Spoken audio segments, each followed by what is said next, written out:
सभी विद्यार्थियों को मेरा नमस्कार। कक्षा 7 की संस्कृत शिक्षण कक्षा में आप सभी विद्यार्थियों का स्वागत। कक्षा 6 कोरोना के कारण कक्षा 6 में भी हम लोगों ने संस्कृत का विशेष रूप से अध्ययन नहीं किया और अब भी ये कोरोना काल चल रहा है। विद्यालयों के अंदर सुव्यवस्थित रूप से क्लास टीचिंग हो नहीं रही है, इसलिए हम इस वीडियो रिकॉर्डिंग क्लास के माध्यम से कुछ सीखने की कोशिश करेंगे। और मैं कक्षा 7 का तो ये पाठ आपको पढ़ाऊंगा ही पढ़ाऊंगा, किंतु कक्षा 6 के साथ भी आपको जोड़ करके चलूँगा। मेरी नज़रों में आप अभी भी कक्षा 6 के ही विद्यार्थी हो, क्योंकि कक्षा 6 में प्रथम बार संस्कृत विषय लगता है और कक्षा 6 में हम लोगों ने अच्छी तरह से संस्कृत पढ़ी नहीं, तो इसलिए संस्कृत का शुरुआती शिक्षण भी हमें करना जरूरी है। तो कक्षा 7 में जो हमारे संस्कृत की पुस्तक लगती है उसका नाम है रुचिरा। रुचिरा शब्द का अर्थ होता है सुंदर, सुखद। रुचिरा के अंदर प्रथम पाठ जिसका नाम है सुभाषितानि। रुचिरा के प्रथम पाठ का क्या नाम है हमारे? सुभाषितानि। प्रथम है पाठ है। सुभाषितानि शब्द का अर्थ होता है सुंदर वचन, सुंदर वचन। तो इस पाठ में कुछ पद्य दिए गए हैं। पद्य का उच्चारण सस्वर किया जाता है, इसलिए आप मेरे साथ साथ सस्वर उच्चारण करने की कोशिश करोगे। एक बार उच्चारण करोगे, 2 बार करोगे, 3 बार करोगे, बार बार अभ्यास करके इन पद्यों को आप अपने कंठों में स्थायी कर लोगे, यानी कंठस्थ करना है आपको। सबसे पहले हम इनका उच्चारण करते हैं। पृथिव्याम त्रीणि रत्नानि जलम अनम सुभाषितम मूढ़ैः पाषाण खंडेषु रतन संज्ञा विद्यते। एक बार पुनः। पृथिव्याम त्रीणि रत्नानि जलम अनम सुभाषितम मूढ़ैः पाषाण खंडेषु रतन संज्ञा विद्यते। ठीक है बच्चों, आपको इस प्रकार से सस्वर उच्चारण करने का अभ्यास करना है। अब देखते हैं इसके शब्दार्थ पते के। पृथ्व्याम, पृथ्व्याम यानी धरती पर। पृथ्व्याम शब्द का अर्थ हो गया धरती पर। सुभाषितम सुंदर वचन, मूढ़ैः मूर्खों की द्वारा, पाषाण खंडेषु पत्थर के टुकड़ों में, पाषाण खंडेषु पत्थर के टुकड़ों में, रतन संज्ञा रतन का नाम, संज्ञा शब्द यानी रतन का नाम, विधीयते समझा जाता है, विधीयते समझा जाता है। अब इस पद्य का हम भावार्थ यानी हिंदी में अनुवाद करने की कोशिश करेंगे। पृथ्व्याम, पृथ्व्याम शब्द के अंदर सप्तमी विभक्ति है। पृथ्व्याम में कौन सी विभक्ति है? सप्तमी विभक्ति है। और सप्तमी विभक्ति में आपको पता होगा कि कारक कौन सा होता है? अधिकरण कारक होता है। कौन सा कारक होता है? अधिकरण कारक, अधिकरण कारक होता है। सप्तमी विभक्ति में अधिकरण कारक होता है, तो इसका हम अर्थ यानी हिंदी में कहते हैं चिह्न। अर्थ क्या निकालेंगे? या तो निकालेंगे में, या निकालेंगे पे, या निकालेंगे पर। तो यहाँ पर हम पर अर्थ निकाल लेते हैं। पृथ्वी पर 3 रतन है। त्रीणि यानी 3। त्रीणि शब्द सदैव नपुंसकलिंग में होता है। पृथ्वी पर रतन कितने हैं? 3 रतन है। कौन कौन से है भाई वो? जल, अनाज और सुंदर वचन। अर्थात पृथ्वी पर 3 रतन है। जल, अनाज, सुंदर वचन। मूढ़ई, मूढ़ई के अंदर तृतीया विभक्ति है। तृतीया विभक्ति में कारक कौन सा होता है? कर्ण कारक। कर्ण कारक तो इनके अर्थ निकालेंगे, किन चिन्हों का हम प्रयोग करेंगे? या तो से करेंगे या फिर हमें के द्वारा करेंगे। तो मूर्खों के द्वारा। पाषाण खंडेशु, यहाँ पाषाण खंडेशु के अंदर भी कौन सी विभक्ति आ गई? उन्हें सप्तमी विभक्ति आ गई।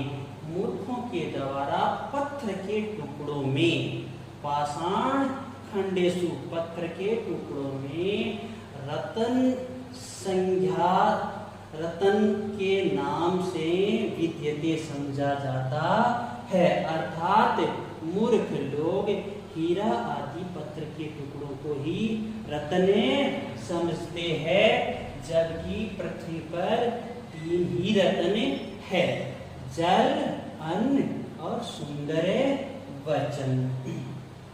ठीक है, अब इस पद्य के प्रश्नोत्तर के माध्यम से समझ लेते हैं। पृथ्व्याम कति रत्नानि सन्ति। बच्चों, पृथ्वी पर कितने रत्न है? आपको उत्तर अपनी अभ्यास पुस्तिका में लिखने हैं। ये प्रश्न अभ्यास पुस्तिका में लिखोगे और उसका उत्तर भी लिखोगे। त्रीणि, कितने हैं? त्रीणि। मूढ़ई केषु रत्न संज्ञा विद्यते। मूर्ख लोगों के द्वारा या मूर्खों के द्वारा किसमें रत्न की संज्ञा समझी जाती है? पाषाण खंडेशु। कई पाषाण खंडेशु रत्न संज्ञा विद्यते। इस कई का दापण मूढ़ई। अब हम अगला 2 नंबर पद्य पढ़ लेते हैं। 2 नंबर पद्य का पहले सस्वर उच्चारण।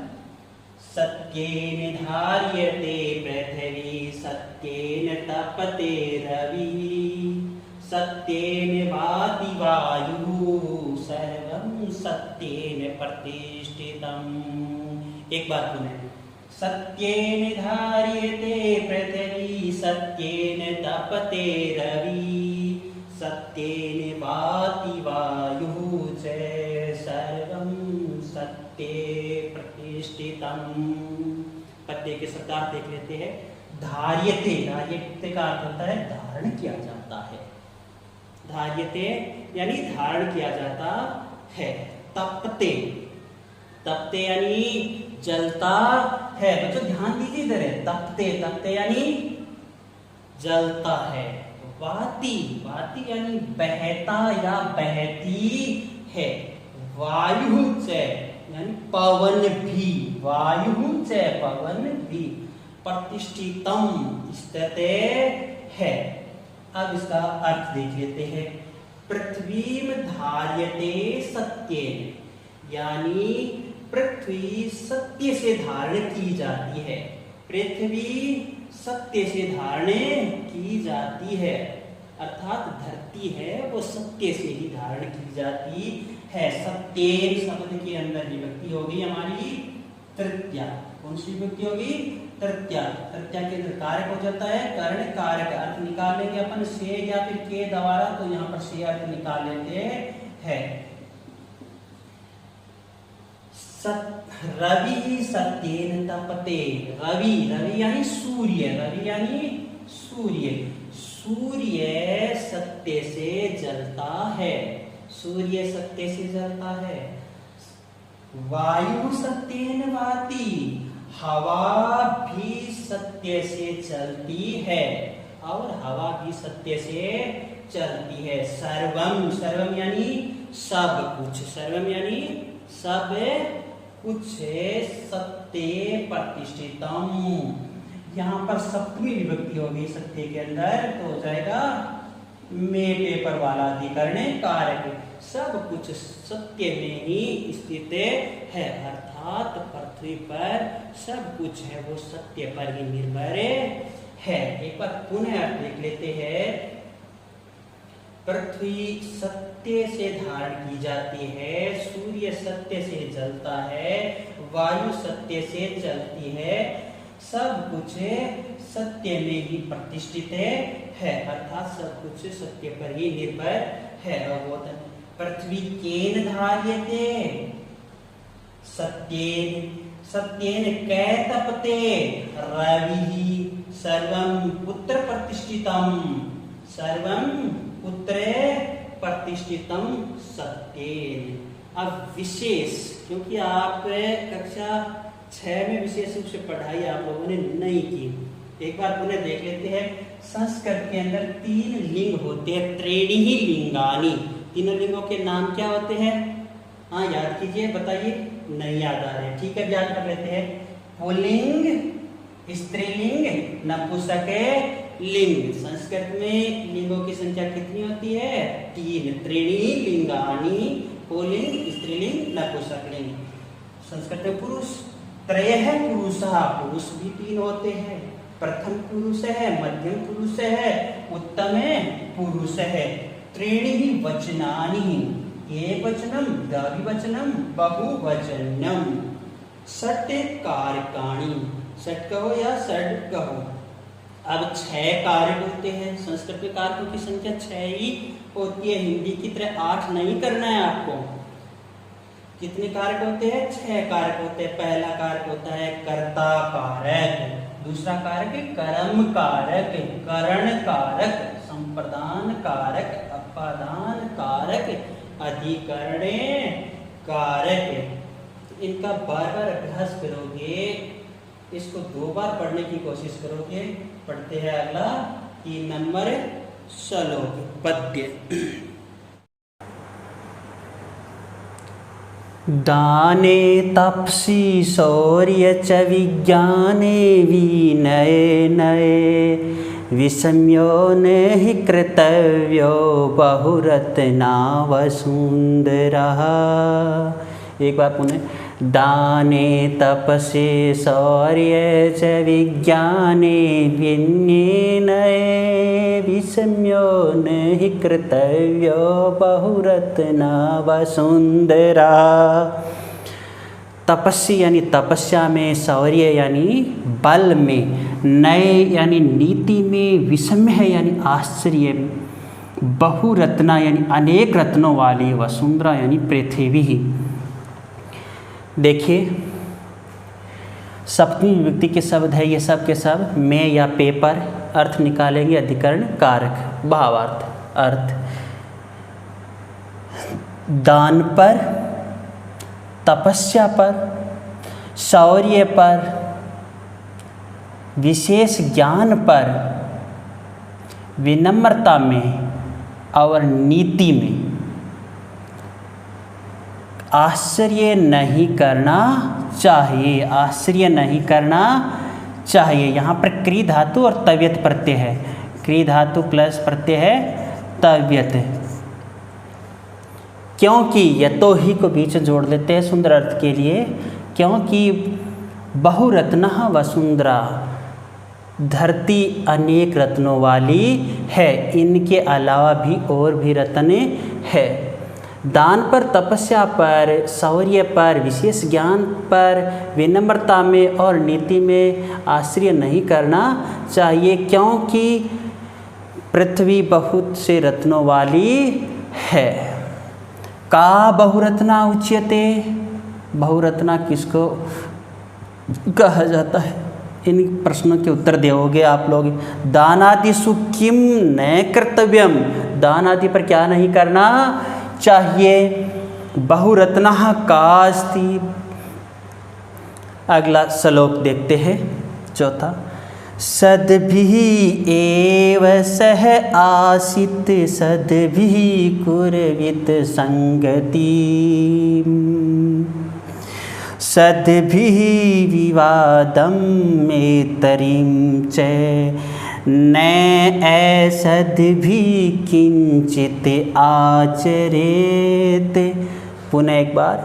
सद्भिः एव सह आसीत्, सद्भिः कुर्वीत संगति, सद्भिः विवादं मैत्रीं च, न असद्भिः किंचित आचरेत। बच्चों बहुत ही सुंदर श्लोक है ये। इस श्लोक को आपको अपने जीवन में विशेष रूप से ही धारण करना है। सद्भिः एव, सज्जनों के साथ ही, यहाँ सद्भिः तृतीया विभक्ति हो जाती है, सद्भिः प्लस एव, सह प्लस आसित है यहाँ पर, सह प्लस